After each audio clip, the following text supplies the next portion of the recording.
मुख्यमंत्री बनने के लिए राजकुमार साहब अपने ही पार्टी के एक अच्छे नेता को कह रहे हैं कि वो भाजपा के एजेंट हैं। राजकुमार साहब ने कहा कि देखिए, लालू यादव और हम ही इस बात के लिए जिम्मेदार हैं कि महागठबंधन की सरकार पर कौन सी टिप्पणी करनी है और कौन सी टिप्पणी नहीं करनी है। लेकिन राजकुमार साहब को मुख्यमंत्री बनने का इतना नशा है कि वो जगदानंद सिंह के बेटे को कह रहे हैं कि वो भाजपा के एजेंट हैं। वो सुधाकर सिंह जिसके पिताजी ने अपने कंधे पर बैठाकर लालू यादव को मुख्यमंत्री बनवा दिया, वो सुधाकर सिंह जिसके पिता ने अपने ही बेटे के खिलाफ जाकर चुनाव प्रचार कर दिया, आज राजकुमार कह रहे हैं कि वो आदमी का बेटा बीजेपी का एजेंट है। और सबसे अच्छे तो तेजस्वी जी हैं, क्योंकि असली राजकुमार बिहार के तो वही हैं। भाई साहब को लगता है कि बिहार की राजनीति जब तक है तब तक उनके परिवार का बोलबाला रहना चाहिए। आरजेडी को ये पार्टी नहीं समझते हैं, बल्कि प्राइवेट लिमिटेड कंपनी समझते हैं। आप समझिए इस बात को।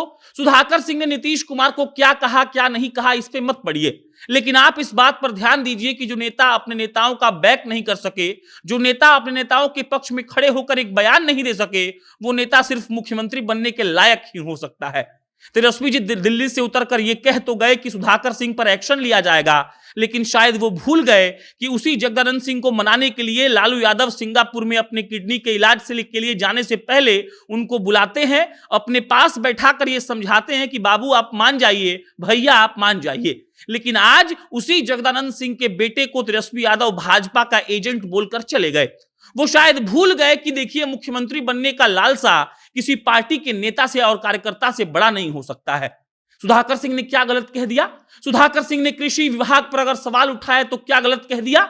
सुधाकर सिंह ने अगर इस बात पर सवाल उठाया कि बिहार के किसानों को फायदा होना चाहिए, तो इसमें क्या गलत हो गया? आप लोग जब ये सब सोचेंगे तो आपको समझ में आएगा कि आरजेडी एक पार्टी नहीं, बल्कि राजकुमार की प्राइवेट लिमिटेड कंपनी है, जिसके लिए राजकुमार ही अधिकृत हैं कि सुनिए, तेजस्वी बाबू ही कुछ बोलेंगे, उनके अलावा कोई नहीं बोल सकता है।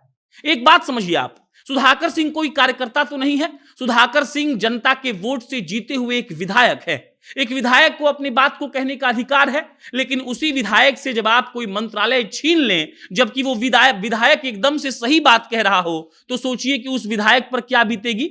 सुधाकर सिंह ने यूरिया के लिए मांग किया। सुधाकर सिंह ने कहा कि किसानों का आय 2 गुना 3 गुना 4 गुना होना चाहिए। सुधाकर सिंह ने कहा कि जो विभाग के अधिकारी हैं वो लोग पैसा चुराते हैं। इन सब बातों में कितनी सच्चाई है ये बिहार के लोग जानते हैं।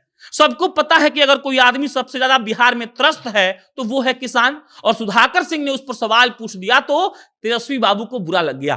तेजस्वी बाबू यानी कि आरजेडी जो प्राइवेट लिमिटेड कंपनी है, उसके इकलौते मालिक, उसके इकलौते वारिस, और तेजस्वी यादव के बाद उनका बेटा शायद आरजेडी का प्राइवेट लिमिटेड कंपनी का मालिक बन जाए। ये कहां का न्याय है, ये कहां का लोकतंत्र है कि लालू यादव और तेजस्वी यादव के अलावा कोई और सरकार पर टिप्पणी नहीं कर सकता है? क्या आप सारे विधायकों के मुंह को सुई धागा से सिल दीजिएगा? क्या आप सारे विधायकों को इस बात का आदेश दे दीजिएगा कि सुनो बाबू, तुम टिप्पणी नहीं कर सकते हो? और अगर आप ऐसा करना चाह रहे हैं तो माफ करिएगा राजकुमार जी, आपको हम नेता नहीं मानते हैं, मुख्यमंत्री तो दूर की बात है। और हम ये भी समझते हैं कि जब जब आप अपना छाती पीट कर चिल्ला रहे होते हैं कि हमको लोकतंत्र को बचाना है, तब तब आप उस लोकतंत्र को ठेंगा दिखाकर ये कह रहे होते हैं कि देखिए, हम तो प्राइवेट लिमिटेड कंपनी चला रहे हैं और प्राइवेट लिमिटेड कंपनी चलाकर हम बिहार के सीएम बन जाएंगे। माफ करिएगा तेजस्वी बाबू, अगर आप अपने नेता को बैक नहीं कर सकते हैं, अगर आप अपने नेता के पक्ष में खड़े होकर 2 लाइन नहीं बोल सकते हैं, तो आपको भाजपाइयों से सीखने की जरूरत है। वो भाजपाई अपने नेता को कैसे बैक करते हैं आपको समझना चाहिए। आपको ये समझना चाहिए कि सुधाकर सिंह के पिता ने आपके पिता को मुख्यमंत्री बनाने के लिए अपना पूरा करियर दांव पर लगा दिया। आपको ये याद करना चाहिए कि सुधाकर सिंह के पिता ने अपने ही बेटे के खिलाफ चुनाव प्रचार करके आपके पास लॉयल्टी का एक ऐसा सबूत दिया था जिसका कर्ज कभी आप चुका नहीं पाएंगे। लेकिन राजकुमार जी, आपने नीतीश कुमार के चरणों में मुजरा करना शुरू कर दिया है। आपको लगता है कि आप मुख्यमंत्री बन जाएंगे, और मुख्यमंत्री बनने के लिए जो आप ये नाच कर रहे हैं, इसको बिहार कभी भूलेगा नहीं। सुधाकर सिंह ने कृषि विभाग पर सवाल उठाकर और सुधाकर सिंह ने किसानों की मुद्दे की बात करके आपको यह एहसास दिलाया था कि आपकी सरकार गरीबों की और वंचितों की सरकार है, लेकिन आप इस बात को मान नहीं रहे हैं। बाकी सुधाकर सिंह को सस्पेंड करिए, सुधाकर सिंह को पार्टी से निकाल दीजिए, आप प्रधानमंत्री बन जाइए, आप मुख्यमंत्री बन जाइए, लेकिन ये बात बिहार याद रखेगा कि आप सिर्फ मुख्यमंत्री और प्रधानमंत्री बनने के लिए ये सब कर रहे हैं और आप अपने पार्टी के नेता के पक्ष में नहीं बोल रहे हैं, क्योंकि आपको पता है कि नीतीश कुमार के विरोध में बोलने का नतीजा क्या होगा।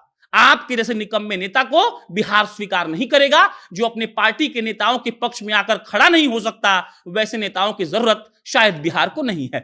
बाकी कोई अपडेट आएगा तो हम बता ही देंगे। आप जनता नेशन देखते रहिए। बहुत बहुत धन्यवाद।